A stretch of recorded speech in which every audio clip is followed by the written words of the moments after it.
మెల్లగా తెల్లారిందో ఎలా వెలుతురే తెచ్చేసిందో ఇలా పోసి నవ్వులతో మెరిసే పసిపాపల్లా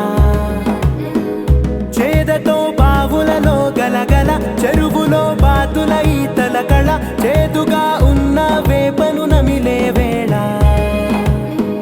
చుట్ట పొగ మంచుల్లో చుట్టాల పిలుపుల్లో